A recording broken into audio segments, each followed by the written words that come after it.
ભરૂચ જિલ્લામાં આજે નીટ 2025ની રાષ્ટ્રીય પદ્ધતિની પ્રવેશ પ્રક્રિયા શાંતિપૂર્ણ માહોલમાં 4 અલગ અલગ પરીક્ષા કેન્દ્રો પર યોજાઈ રહી છે। ભરૂચ જિલ્લામાં આજે નીટ 2025ની રાષ્ટ્રીય પદ્ધતિની પ્રવેશ પરીક્ષા શાંતિપૂર્ણ માહોલમાં 4 અલગ અલગ પરીક્ષા કેન્દ્રો પર યોજાઈ રહી છે। સમગ્ર જિલ્લામાં કુલ 1968 વિદ્યાર્થીઓ આ પરીક્ષા આપી રહ્યા છે। નીટ પરીક્ષાની કામગીરી માટે જિલ્લા તંત્ર દ્વારા તમામ જરૂરી આયોજનો અગાઉથી કરી લેવામાં આવ્યા હતા। જેપી કોલેજમાં 528, એમકે કોલેજમાં 480, અંકલેશ્વર કોલેજમાં 480 અને જીએનએફસી નર્મદા વિદ્યાલયમાં પણ 480 વિદ્યાર્થીઓ પરીક્ષા આપી રહ્યા છે। પરીક્ષાની પ્રક્રિયા દરમિયાન કોઈ પ્રકારની ગેરરીતિ ન થાય તેની માટે પોલીસ બંદોબસ્ત ગોઠવવામાં આવ્યો હતો અને દરેક કેન્દ્ર પર સીસીટીવી કેમેરા દ્વારા નિરીક્ષણ રાખવામાં આવી રહ્યું છે। તંત્ર દ્વારા વિદ્યાર્થીઓને પીવાનું પાણી, આરામદાયક બેસણું તથા અન્ય જરૂરી સુવિધાઓ ઉપલબ્ધ કરાવવામાં આવી છે।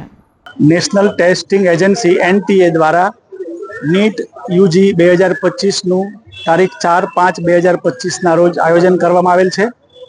ભરૂચ ખાતે કુલ 3 કેન્દ્ર છે। એમાં મહામંડલેશ્વર શ્રી કૃષ્ણાનંદજી કોલેજ ઓફ કોમર્સ ભરૂચ ખાતે 20 બ્લોકની અંદર 480 વિદ્યાર્થીઓ પરીક્ષા આપનાર છે। આ વિદ્યાર્થીઓને પરીક્ષા દરમિયાન કોઈ જાતની તકલીફ ન પડે તે માટે જિલ્લા વહીવટી તંત્ર અને પોલીસ તંત્ર દ્વારા વ્યવસ્થા કરવામાં આવી છે। સૌપ્રથમ વિદ્યાર્થીઓનું ફ્રિસ્કિંગ કરવામાં આવશે। કોઈ પણ જાતની વસ્તુ અંદર લઈ જઈ ન શકે તે માટેનું ચેકિંગ હાથ ધરાશે। ત્યાર પછી દરેક વિદ્યાર્થીઓનું આધાર કાર્ડ મારફત બાયોમેટ્રિક વેરિફિકેશન થશે। ત્યાર પછી ફરીથી અંદર વિદ્યાર્થીઓનું ફ્રિસ્કિંગ થશે અને ત્યાર પછી દરેક વિદ્યાર્થીઓને વર્ગખંડમાં પ્રવેશ આપવામાં આવશે। 1:30 વાગ્યા સુધી દરેક વિદ્યાર્થીઓને પ્રવેશ આપવામાં આવશે। પરીક્ષાનો સમય 2 થી 5 સુધીનો છે।